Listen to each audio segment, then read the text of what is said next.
The very first thing that you need to do when you get to the Philippines for your vacation is, of course, spend time with your family. That's what we did when my wife and I and our three young boys went to the Philippines after many, many years of staying here in the US. So we spent time there for 6 weeks from May 31st to about the middle of July.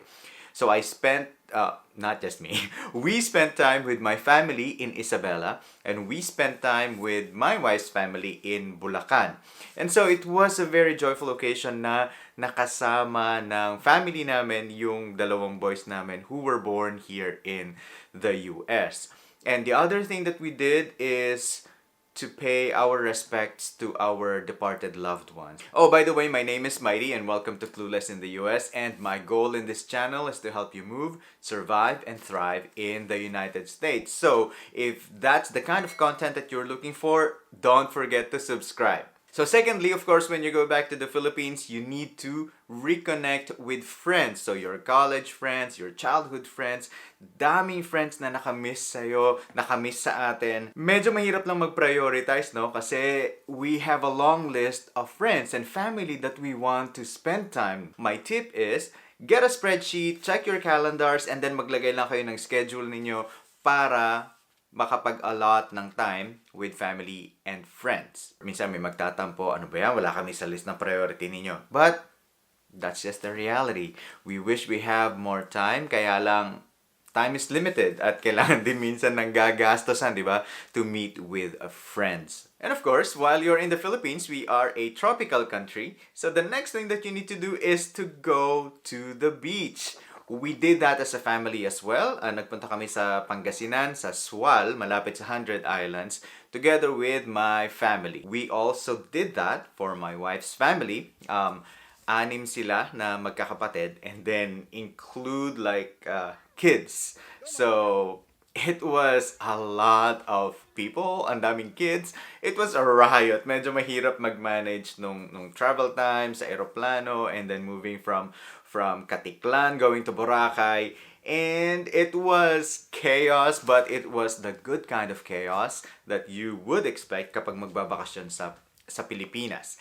And don't forget, we need to enjoy the Philippines while we're there and kung magbabakasyon tayo bilang mga balikbayan. I'm already 40 years old and that was my very first time to visit Boracay. Another thing that you need to do is to get a good haircut.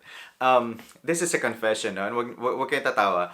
I have been cutting my own hair, look at that, for at least 5 years. 8 years na kami sa US. So for at least 5 years, I've been cutting my own hair. I've been cutting the hair of my kids. And so, for the very first time, I went to the Philippines again, and I got a really good haircut. And I'll shout show out you. to GQ Barbershop over at Walter Mart at Munoz in Quezon City. I was able to get a decent, pretty good haircut, if I may say so myself, for just about 280. Oh, diba? It makes a difference. I mean, I kind of look better, I guess, in that haircut. So the next thing that you need to do is to eat all the food that you missed. Ang dami naming na-miss na pagkain sa Pilipinas. Kare-kare, sinigang, lechon, chicharon, pinakbet, yung adobo na legit adobo with silver swan or kung ano man yung favorite na vinegar, no? But really, how can I forget? Isaw, tsaka yung inihaw na hotdog sa bus station sa Victory Liner on the way to Isabela. Man, those things, I miss those so much. So, when you get a chance, make sure to eat those favorite foods in the Philippines. Next thing, of course, is to attend fiesta and any cultural events that you missed while you've been living in the United States. Nakakamiss lang yung may paliga sa barangay. Of course, basketball is so much a part of Philippine culture. Minsan may mga pageant, no? Beauty pageant, may mga pa-contest sa barangay or sa buong bayan.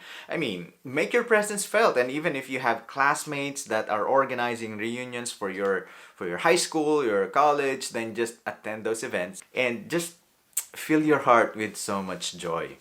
Now, when you're in the Philippines, make sure to visit a dentist because it is way cheaper to take care of your teeth in the Philippines. So we just came from the dentist's office and we spent 38,600 pesos today and another 8,000 pesos from last week because I had 20 teeth.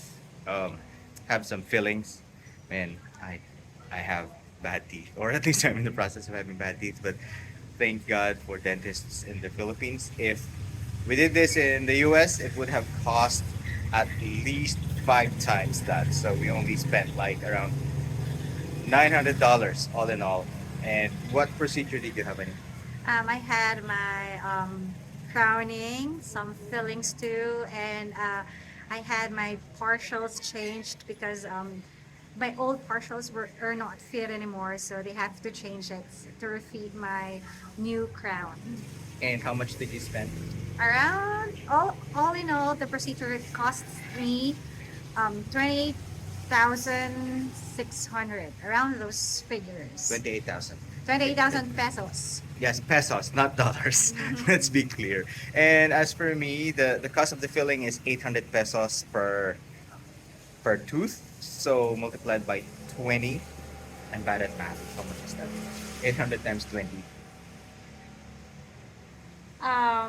16,000? 16,000. So about 16,000 pesos. So for the two of us, that's roughly 38 plus 8.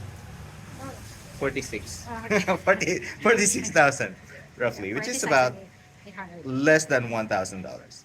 And while you're there, you can also visit a doctor and schedule your executive checkup. Like, pa-check nyo na lahat ng pwedeng ipa-check. Well, syempre, dapat may budget din, ano? Another thing is to take care of government documents, processes, investments, and financial things while you're in the Philippines. Kung iniisip ninyo na mag-invest sa condo or real estate property or ayusin na ninyo yung SSS, yung Philippine Statistics Authority na birth certificate or marriage certificate, or you have bank investments, anything of those nature, make sure to do it while you're in the Philippines. Ang ginawa ng wife ko, she prepared all the documents while we were here in the US. And then pag uwi namin, inasikaso niya yung SSS.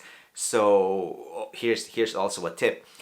Kapag nanganak kayo or yung misis ninyo here in the US, you can still apply for SSS benefits in the Philippines. But you need to maintain yung regular contributions ninyo sa SSS. And so I think the maternity benefit is now 32,000 pesos per child. I mean that's a good thing, right? Ayusin na rin ninyo ang pag-ibig fund.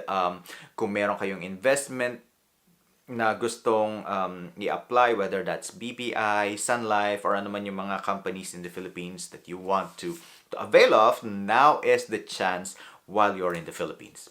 And lastly, buy all the things that you miss and bring them back to the US. So, bumisita na kayo sa SM supermarket or sa SNR or kung ano man yung favorite ninyong pagshoppingan ng groceries. So, whether that's dried mangoes, whether yung mga spices from the Philippines, daing, tuyo, or whatever, no? Na gustong-gusto ninyong dalhin dito sa US, mag-shopping na sa Pilipinas. In our case, meron kaming dalawang maleta that we just set aside for all the groceries and goodies na dadalhin namin from the Philippines to the US. So, ganun nga ginawa namin, no? We did not make it hard on ourselves. Malapit lang sa SM yung tinirahan namin while we were in Quezon City. And so, we just spent a whole afternoon, punta kami sa SM, bought all the things that we wanted, packed them in our bags, and then we went to the US. Here's the tip as well para sa mga coffee lovers just like me. Bilhin na ninyo lahat ng klase ng coffee blends that you want, whether that's Kalinga, Benguet Brew, Batangas Brew, Liberica, all those things. Because, alam nyo, isa sa mga namimiss ko talaga ay yung Kalinga coffee. It's like, maamoy ko pa lang. Man, it's so good. And so, meron akong stock dito ngayon. I think it will last me for a few months. And so, groceries, things that remind us of home. Mga food items, pulvoron. How can I forget that, diba? So, all of those things, enjoy, maximize your vacation. And did I miss anything? Kung may nakalimutan ako na tip pag magbabakasyon sa Pilipinas, don't forget to put them in the comments below and I will respond. And if you have any questions, feel free to ask and I will answer it in the comments or in an upcoming video.